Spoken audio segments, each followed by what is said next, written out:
holiday events are here, including the 7K gem event and also a brand new bundle and recharge event. Stick around in this video for a quick review of the efficiency of the different things that you can purchase and work through in these holiday events.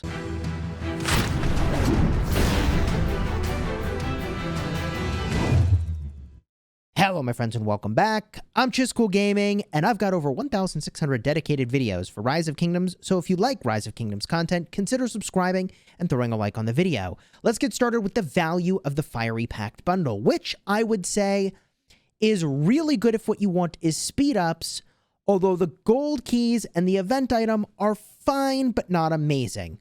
So why is that? There are a grand total of 65.2 days worth of speed ups if you were to max purchase the Fiery Pact bundle, which actually is about as high as it gets for speed ups in bundles in Rise of Kingdoms. This is really good.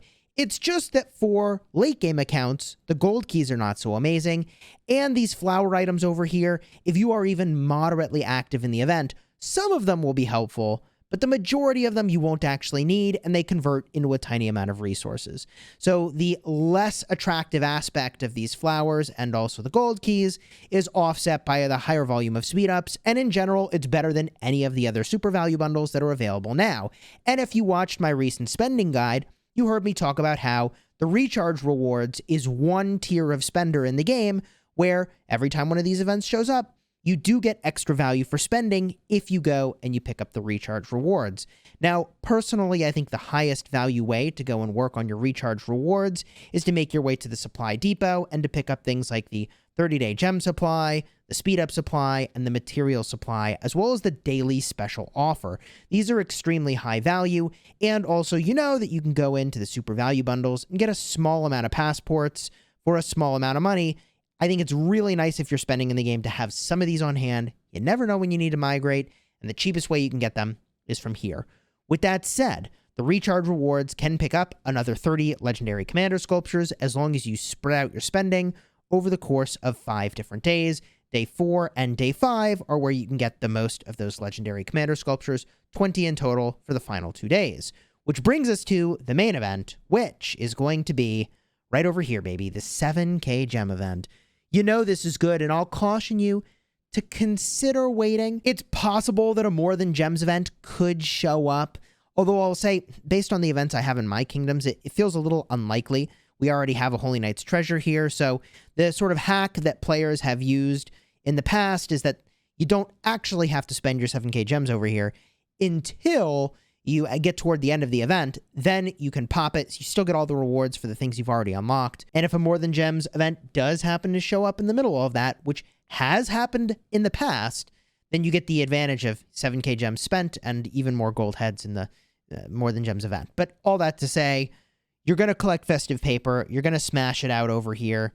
And I personally will just unlock the higher tier of this right away to show you that these rewards are just absolutely ridiculous. For the 7,000 gems that you're spending, the amount of stuff that you get is completely gangbuster, and you can make back the majority, if not all of those gems from the rewards. I will say, if you are in KVK, then it makes a lot more sense to be spending a ton of action points because you get a bunch of other stuff that you really value, like honor and potentially crystals if you're in the Season of Conquest. If you're not in a Season of Conquest KVK, or if you're like just between KVKs in general, I don't know, you can spend your AP in Home Kingdom smashing barbs. That's the best way I know to get a bunch of these flower papers that you're going to need here to get all these rewards. Because yes, if you look at the bottom of this, my God, man, let's just get a look here. What are we talking about? At the very top tier, it still is 15 legendary commander sculptures and another 2,000 gems, 5 gold keys. It's pretty sweet. Like I said, I'll spend those gems now. Boom, I get all those extra rewards. And keep in mind that this $10 unlock over here does count toward your recharge event if you go and you pick this up as well. This I find to be a really easy way to go through and complete the event, and the extra rewards I think are worth it in the grand scheme of things. So $10, this gets you 2,200 gems toward a recharge.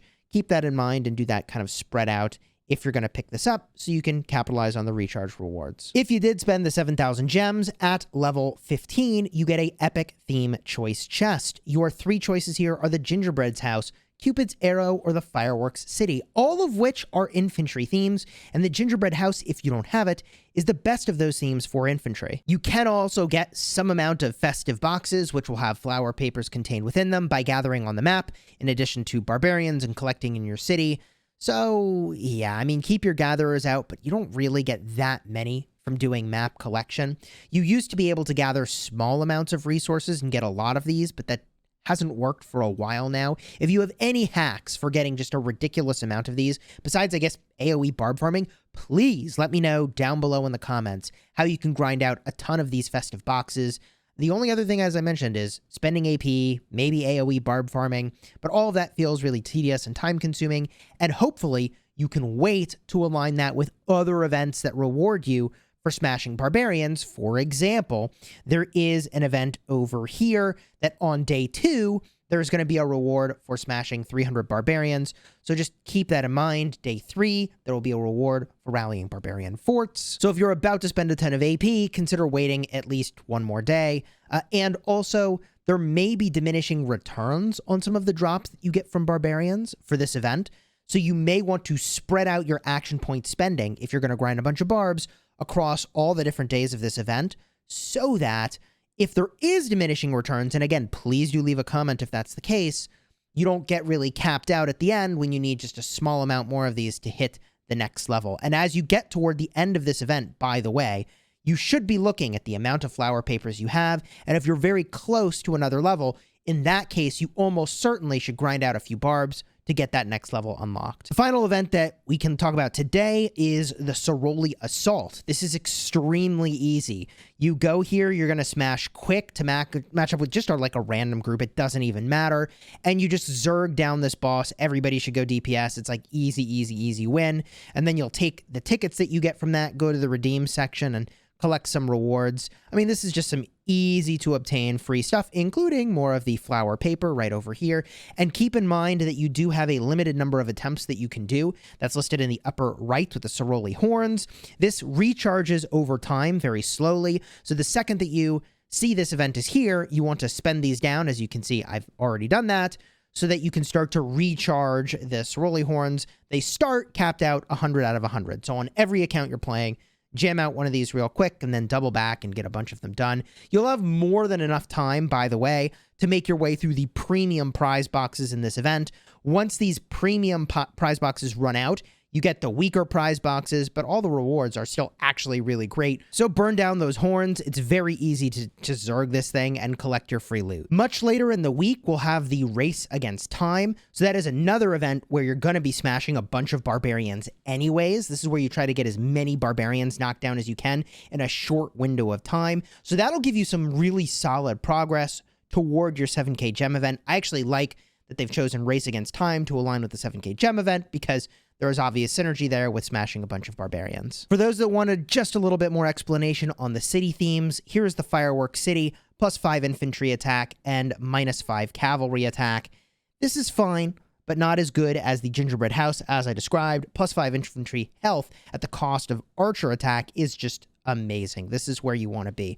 Absolutely amazing for infantry. I use this on my restart, and compared to the Cupid's Arrow, you do gain infantry health, as good as the Gingerbread House, but you lose cavalry health, which is much worse than losing a little bit of archer attack. Gingerbread House is the way to go, but keep in mind, if you already have a city theme, then what you get is a bunch of gems, and you might actually say, I don't care about any of these city themes, or you already have the Gingerbread House. This is actually really good. If you don't have a good infantry health theme, this is probably a good pickup. But if you didn't care about the city theme at all, then you could pick a theme you already have, and it's going to give you a bunch of gems. I believe they said it was like 2,000 gems. So that seems like actually a solid amount of gems if you already have these themes, which that's what I'm going to collect. One last thing I forgot to mention about smashing barbarians to get the flower paper is that also Mightiest Governor's around the corner.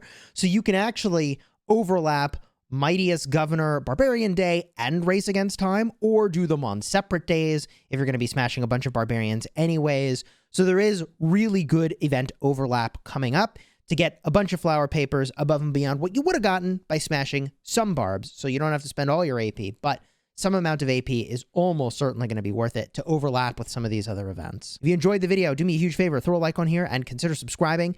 I'm debating if I'm going to do a crafting stream tomorrow and the day after for the Holy Knight's treasure.